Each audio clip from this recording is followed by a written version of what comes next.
kia ora, good afternoon everyone. It is good today to be joined by, I think, our sartorially sharp Minister Tama Potaka. Yesterday you would have seen that Louise Upston and I launched a campaign targeted at bringing more Australian tourists to New Zealand. And tourism is an absolutely crucial part of this government's focus on accelerating economic growth, and it supports nearly 200,000 jobs.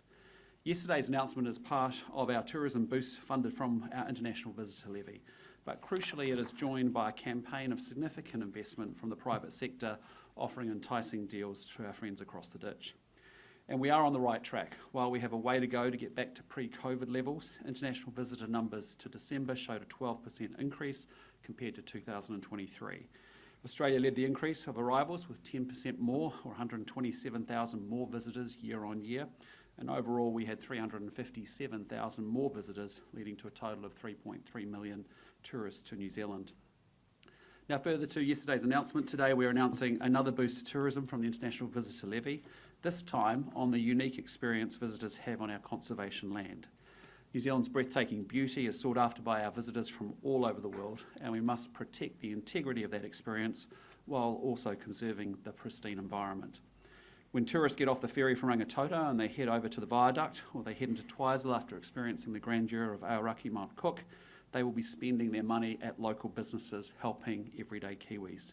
And that is all part of the growth that we're looking for to get this country pumping again. So with that, I'm pleased to pass over to Tama, who will take us through a little bit more the $30 million investment he wants to announce today. Ka pai, and thank you, Prime Minister. Kia ora tātou. Aotearoa New Zealand is home to some of the most majestic and iconic landscapes and seascapes in the world. Around 50% of visitors cite nature as their primary reason for travelling, and about 50% of international tourists visit a national park. And we want more people to enjoy and protect nature for future generations, for the tamariki and mokopuna. That's why today we're announcing $30 million from the International Visitor Conservation and Tourism Levy to fund more than a dozen projects strengthening biodiversity and sustainable tourism. The government is committed to growing tourism and the key role it holds in growing our economy. And to manage pressures at New Zealand's most popular visitor sites, the government's investing $11 million, including upgrades to huts, car parks and facilities, so visitors can continue to experience the amazing Aoraki Mount Cook and Rangitoto and Motutapu Islands in the Hauraki Gulf. Important improvements to over 100 cable structures, including suspension and swing bridges to strengthen visitor safety, and investment to the beautiful Govt Island, Te Hawarewa Maki, to upgrade beach access, car parking and reflect the area's significant cultural heritage. These investments will help deliver a top-notch manuhiri or visitor experience at some of our most popular natural heritage sites. Some will complement the Hauraki Gulf Bill that will deliver the highest ever level of environmental protection for this precious place when it passes later this year. This will include mahi at New Zealand's first marine reserve, Govt Island, which will be 50 years old next year, nearly as old as me. It's among the 10 most visited natural heritage areas with over 350,000 visitors per year and has real potential for improved visitor experiences.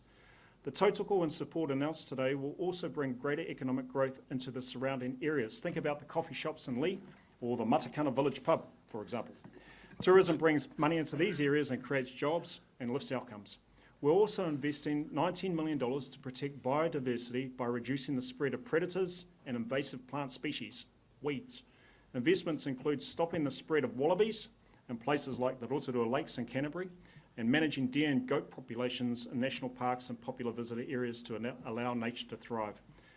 Stopping and removing wilding pines from our iconic landscapes, including the Mackenzie country, and targeted predator control to protect native species, especially the critically endangered southern dotterel birds in Rakiura National Park down the Stewart Island. By expanding predator control, we're improving the protection of critically endangered species in national parks and growing the number of iconic birds for visitors to enjoy. Well, thank you, Tama. Look, it was also pleasing to see last week that the government's books are tracking broadly as expected.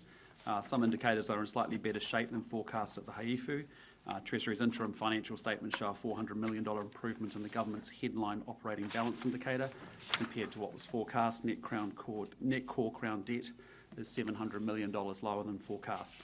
And alongside the ongoing fiscal repair work that's needed and prudent spending, we continue to work relentlessly on growing the economy. Last week we launched, as you know, the government's Going for Growth progress report, which lays out the work already underway, as well as the work planned to grow New Zealand's economy. And we acknowledge that things are still incredibly tight for Kiwi families wrestling with the cost of living, but we are seeing progress in a range of broad economic indicators showing us that better times lie ahead. We see that business and consumer confidence is rising. Average mortgage rates now have fallen for 2 months in a row. Wages have risen faster than inflation for 5 months in a row, supporting a recovery in household incomes. And recent data from Business New Zealand is also showing growth in the manufacturing activity, resuming for the first time in nearly 2 years, and growth in services resuming for the first time in 10 months. And at the same time, our primary sector is experiencing a period of robust growth, driving a 17% lift in exports to close out the year in December. But we are not there quite yet, but there is a clear path opening to recovery and, importantly, to growth. And we will be doing all we can throughout 2025 to make sure that this is the year that our country's economic fortunes are turned around, and by doing so, helping many Kiwis become better off. Before I close up, this week in Parliament we'll be progressing the Sentencing Reform Amendment Bill, which will deliver on our commitment to cap sentencing discounts, respond to serious retail crime and prevent repeat discounts for youth and remorse. Wednesday will be the first Members' Day of the year. And with that, Tama and I are happy to take your questions.